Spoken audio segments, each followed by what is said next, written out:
প্রিয় শিক্ষার্থী, তোমরা কেমন আছো? নিশ্চয়ই ভালো। আমি মোহাম্মদ ইউনুসুর রহমান। আজকে আমি নবম দশম শ্রেণীর গণিত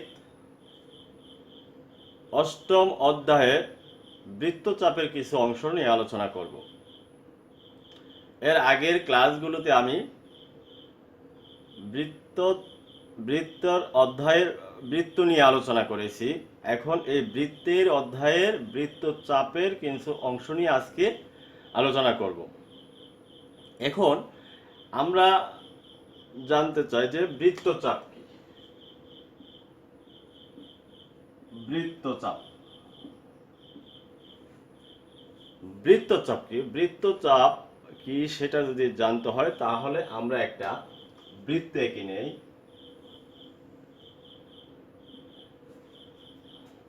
বৃত্তের যে কোনো দুটি বিন্দু তাহলে বৃত্তটা হলো এটা,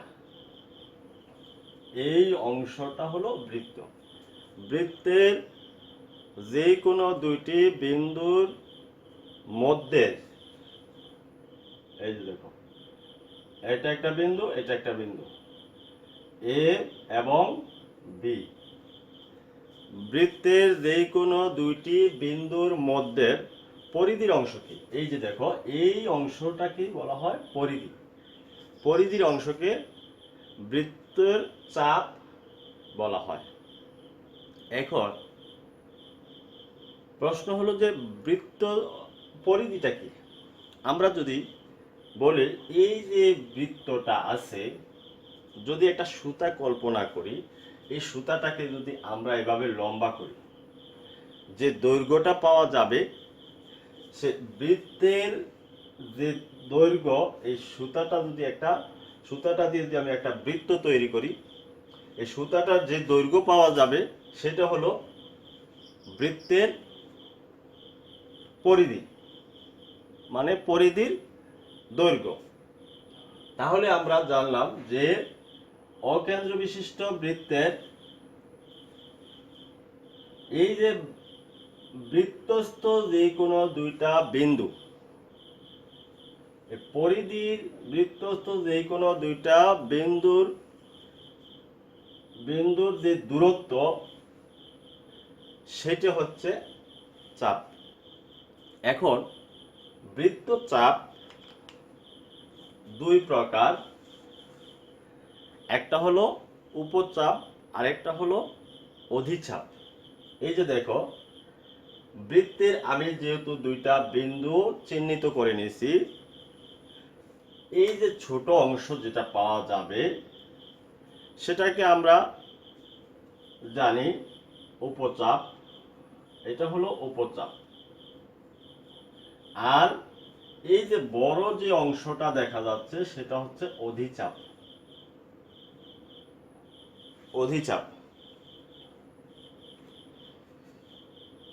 অধিচাপ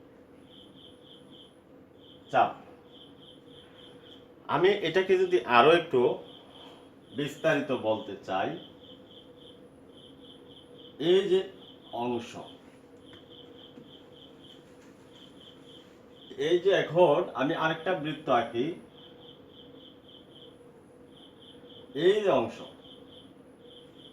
এটাকে যদি আমরা অথবা আরো সুন্দর করে আঁকি, কারণ বৃত্তটা সুন্দর হচ্ছে না, কারণ আমাদের এখানে পেন্সিল কম্পাস ব্যবহার করতেছি না, যার কারণে আমরা এটা এত সুন্দর করে করতে পারি না।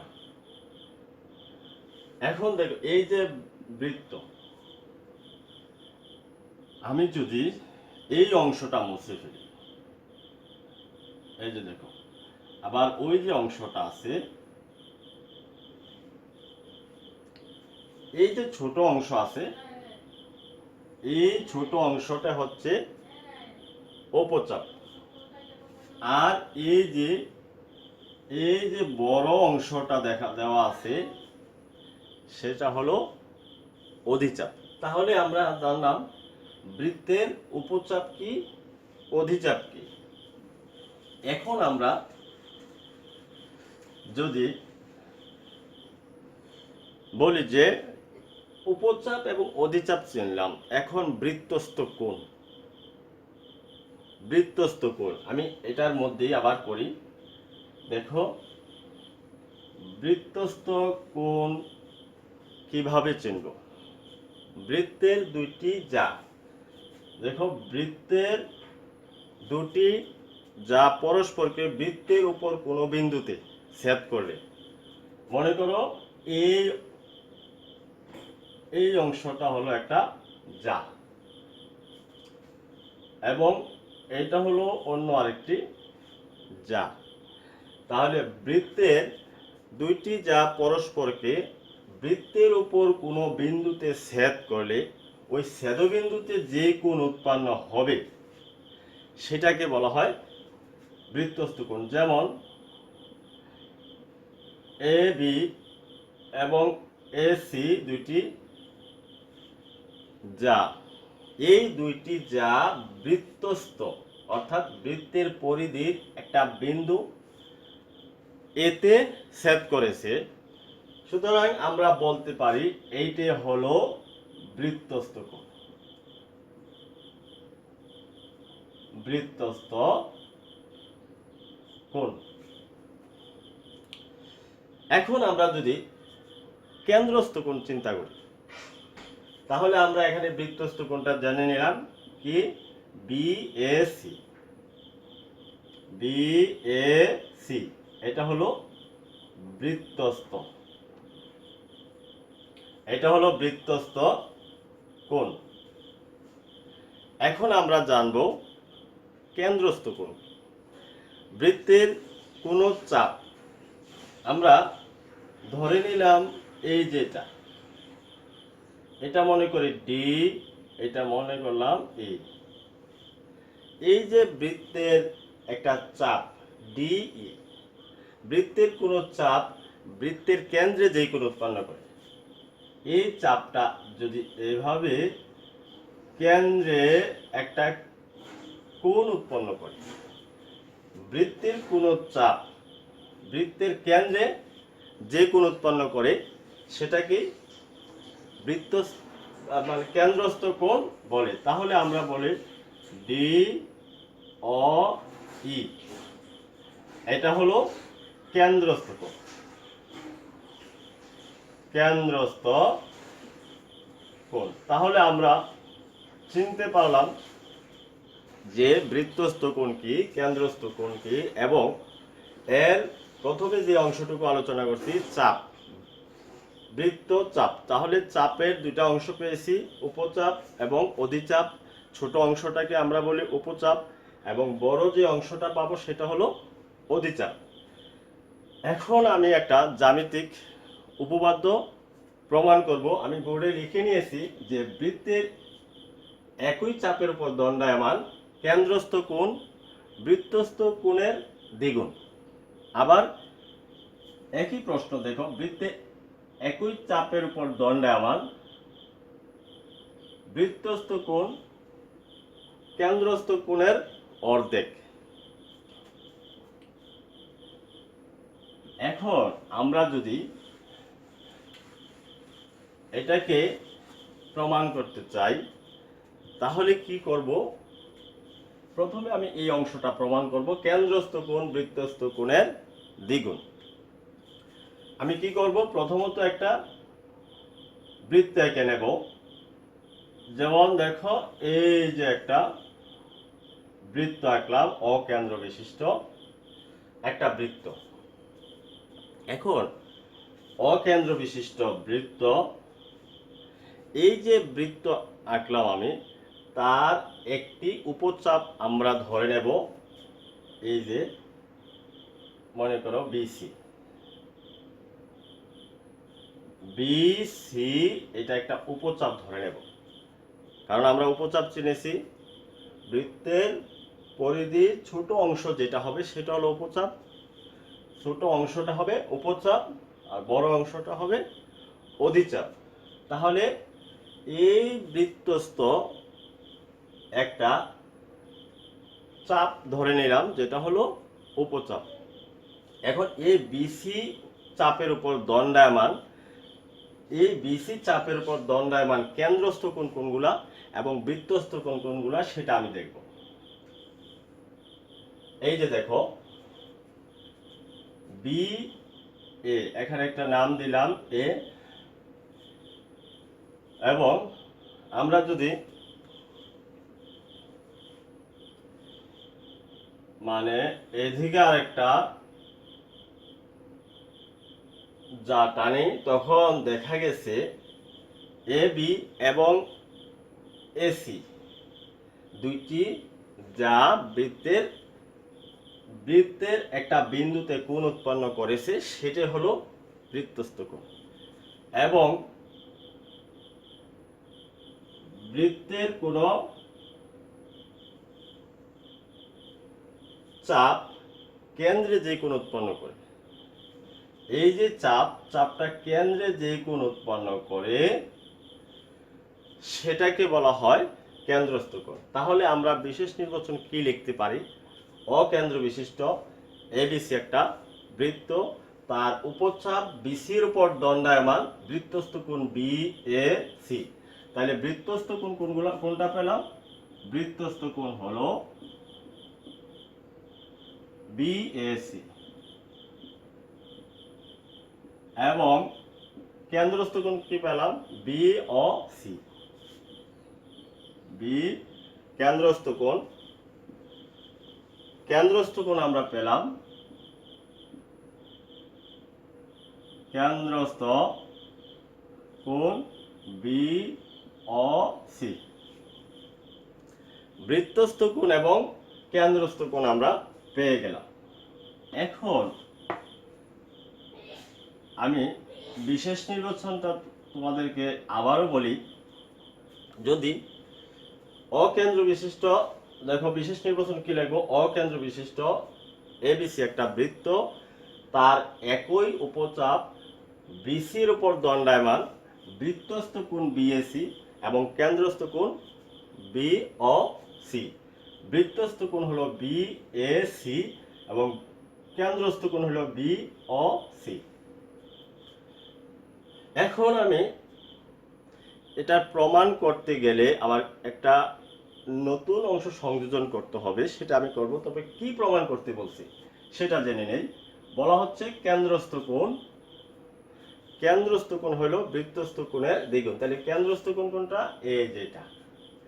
তাহলে প্রমাণ করতে বলা হচ্ছে, প্রমাণ করতে হবে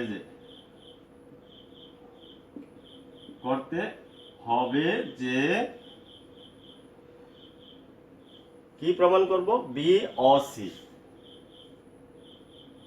বিওসি সমান সমান টু কোণ বিএসি।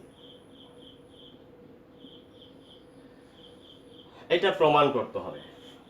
অর্থাৎ বৃত্তস্থ, এই যে কেন্দ্রস্থ কোণটা পাইলাম, কেন্দ্রস্থ কোণ হবে বৃত্তস্থ কোণের দ্বিগুণ। কেন্দ্রস্থ কোণ হবে বৃত্তস্থ কোণের দ্বিগুণ। এখন আমি অঙ্কন লিখব। অঙ্কন কিভাবে লিখতে হবে দেখো। এসি কিন্তু কেন্দ্রগামী নয়, এসি রেখাংশটা কেন্দ্রগামী নয়। লিখতে পারি এসি রেখাংশ কেন্দ্রগামী নয়। এমন একটি, এই যে এখন এ বিন্দু দিয়ে এমন একটা রেখাংশ অঙ্কন করব যেটা কেন্দ্র দিয়ে গমন করবে।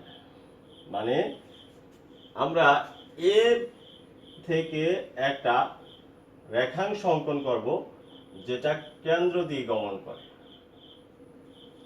তাহলে অঙ্কনটা আমরা লিখতে পারি এসি রেখাংশ কেন্দ্রগামী নয়, এ বিন্দু দিয়ে কেন্দ্রগামী একটি রেখাংশ এ ডি আঁকি।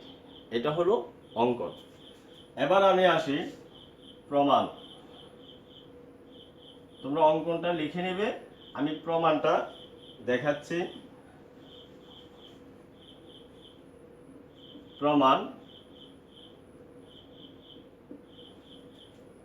প্রথমত আসা যাক, এই যে আমরা চিত্রটা অঙ্কন করেছি সেই চিত্রের মধ্যে এই যে দুইটা অংশ, একটা হলো এ ও বি আর একটা হলো এ ও সি, দুইটা ত্রিভুজ। আমি প্রথমত এই ত্রিভুজটা নিয়ে চিন্তা করব।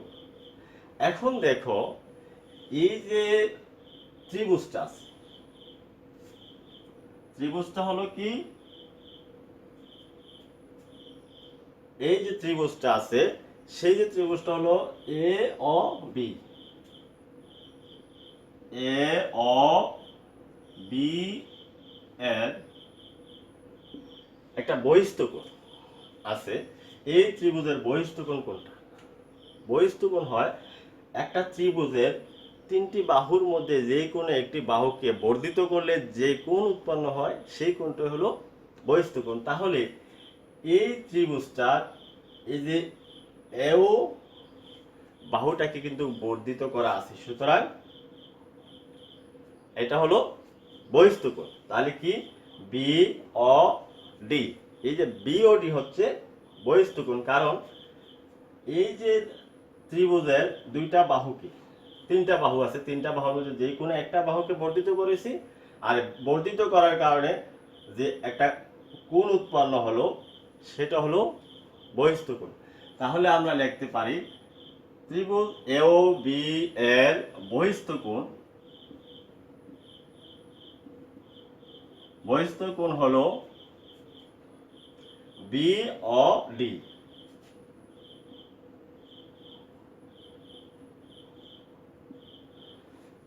আমরা জানি যে বহিস্থকোণ হলো ত্রিভুজের বহিস্থকোণ হলো বিপরীত অন্তস্থ দুটি কোণের সমষ্টির সমান। অর্থাৎ এই যে ত্রিভুজের বহিস্থকোণ উৎপন্ন হলো, এই বহিস্থকোণটা হবে কি বিপরীত অন্তস্থ দুটি কোণের যোগফলের সমান। এই যে একটা, এই একটা, এই কোণের বিপরীত অন্তস্থ দুটি কোণ, অন্তস্থ মানে ভিতরের দিকে যে কোণ উৎপন্ন হয় সেটি। তাহলে আমরা কি লিখতে পারি B A O, B A O plus A B ও, আমরা লিখতে পারি এ বি ও। আমরা এটা কিভাবে লিখলাম? ত্রিভুজের বহিস্থকোণ, ত্রিভুজের বহিস্থকোণ হচ্ছে অন্তস্থ দুটি বিপরীত কোণের যোগফলের সমান। এটা আমি এই এখানে লিখে দিই ত্রিভুজের বহিস্থকোণ, ত্রিভুজের বহিস্থকোণ, ত্রিভুজের বহিস্থকোণ হচ্ছে কি অন্তস্থ দুটি বিপরীত কোণের, অন্তস্থ দুইটি বিপরীত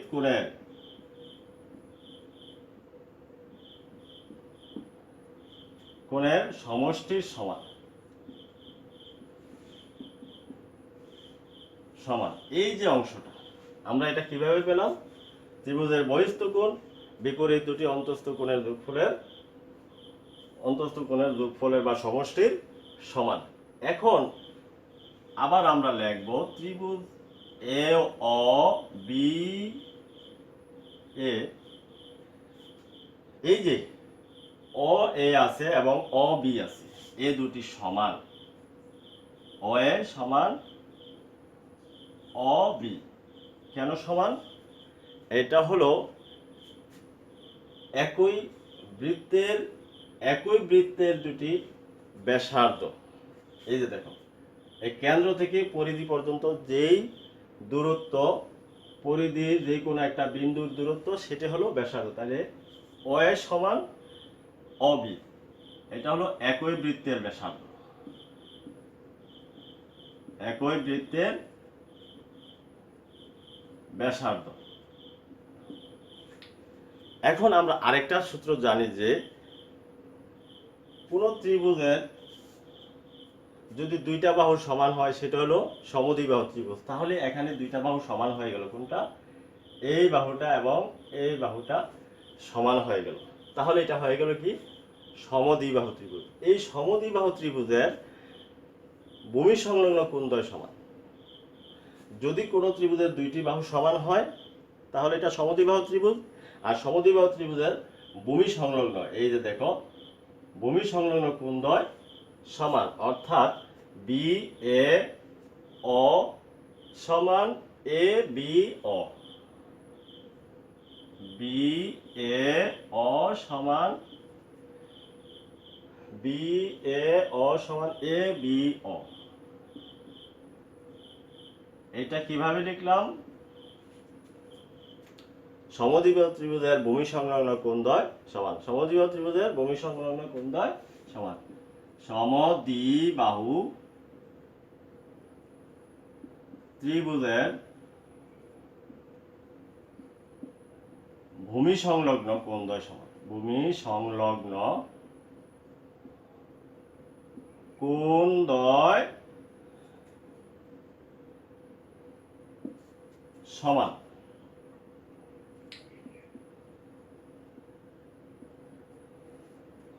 এখন আমরা এই যে এই অংশটা পেয়েছি,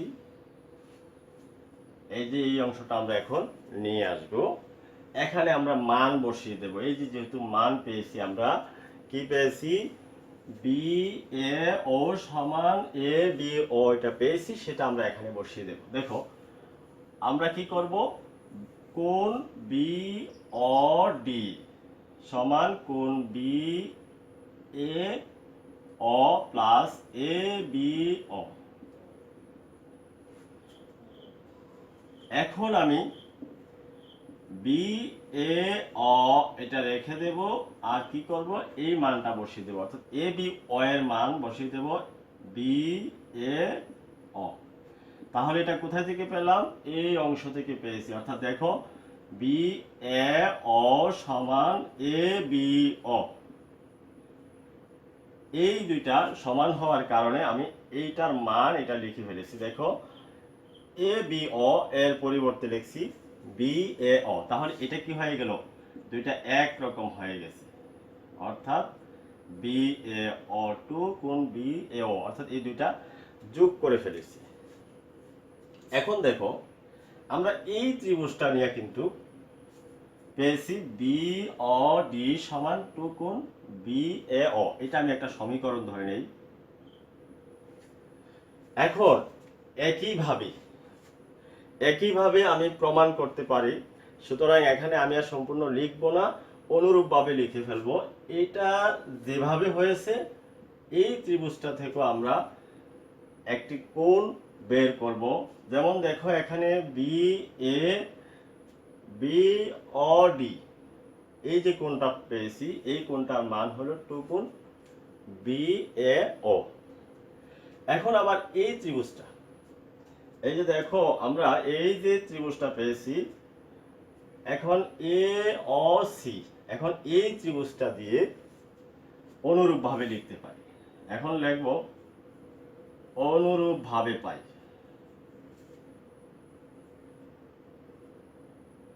আমরা সম্পূর্ণ আর লেখার প্রয়োজন নাই, শুধু অনুরূপভাবে লিখে ফেলবো। যেহেতু বি ও ডি এর মান পেয়েছি, এখন এই ত্রিভুজটার ক্ষেত্র এটা যেহেতু বহিস্থ কোণ, এই যে এই কোণটার সমানও হবে এই দুইটা কোণের যোগফলের সমান। সেই হিসাবে আমি একসাথে এটার মতো লিখে ফেলি।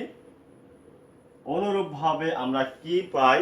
এই দুইটা ত্রিভুজের মধ্যে, এই ত্রিভুজের মধ্যে অনুরূপভাবে আমরা একটু লিখে নেই।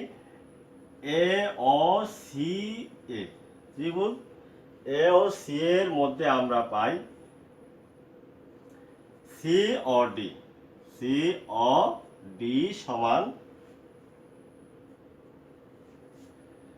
সি ও ডি সমান সি এ ও টু কোণ সি এ ও। এটা আমরা এই যে দেখো বি ও ডি, দেখো বি ও ডি সমান পেয়েছি টু কোণ B A O, B A ও। অনুরূপভাবে যেহেতু এই দুইটা ত্রিভুজ একই রকম, সেই হিসাবে আমি কি বলতে পারি যে এই কোণটাও হচ্ছে কি সি সি এ ও এর দ্বিগুণ। এইটার অনুরূপভাবে আমরা এটা লিখে ফেললাম। এটাকে ধরলাম আমরা 2 নং সমীকরণ। এই যে দুইটা সমীকরণ পেয়েছি, এখন আমরা যদি দুইটা সমীকরণকে যোগ করি, অর্থাৎ 1 নং ও 2 নং যোগ করে পাই,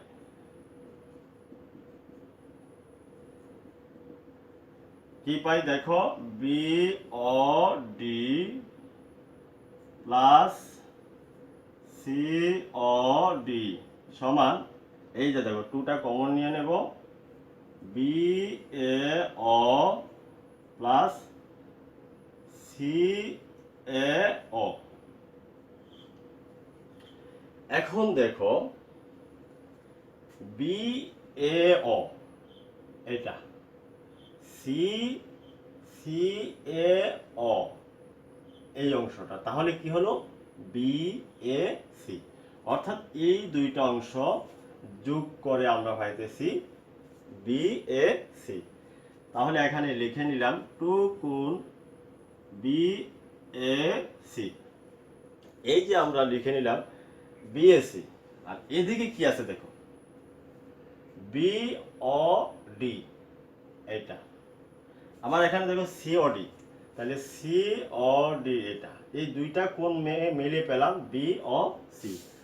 এখানে আমরা লিখতে পারি বি ও সি, তাহলে হয়ে গেল কেন্দ্রস্থ কোণ। এই যে দেখো কেন্দ্রস্থ কোণ বি ও সি, বি ও সিটা হলো কেন্দ্রস্থ কোণ। কেন্দ্রস্থ কোণ হলো এই যে বৃত্তস্থ কোণের দ্বিগুণ। এখন যদি বলা হয় বৃত্তস্থ কোণ কেন্দ্রস্থ কোণের অর্ধেক, আমরা এই পর্যন্ত সম্পূর্ণ লিখব, লেখার পরে শুধুমাত্র এটাকে পক্ষান্তর করে দিয়ে, দেখো পক্ষান্তর করলেই হয়ে যায় কি, দেখো 2 কোণ B A C equal B O C. সুতরাং বি এ সি সমান হাফ কোণ বি ও সি। দেখো এখানে হয়ে গেল বি এ সি কোণ, বি এ সি কোণ, বি এ সি কোণ হলো কার সমান, বি ও সি এর অর্ধেকের সমান। এখন প্রশ্ন হলো যে যদি এই জ্যামিতিটা আসে, তোমরা এই পর্যন্ত লিখবে, আর যদি এই অংশটা লিখে এইটার কথা বলা হয়, তাহলে এটা সহ এই অংশ থেকে এই পর্যন্ত লিখতে হবে, মানে টোটাল লেখার পরে এই পর্যন্ত আসতে হবে এইটার জন্য। এভাবে আমরা এই দুটি জ্যামিতি একসাথে প্রমাণ করতে পারি। পরবর্তীতে বৃত্তচাপের আরো কিছু গুরুত্বপূর্ণ বিষয় নিয়ে আমি আসব। আজকে এই পর্যন্ত আমাদের ক্লাস শেষ।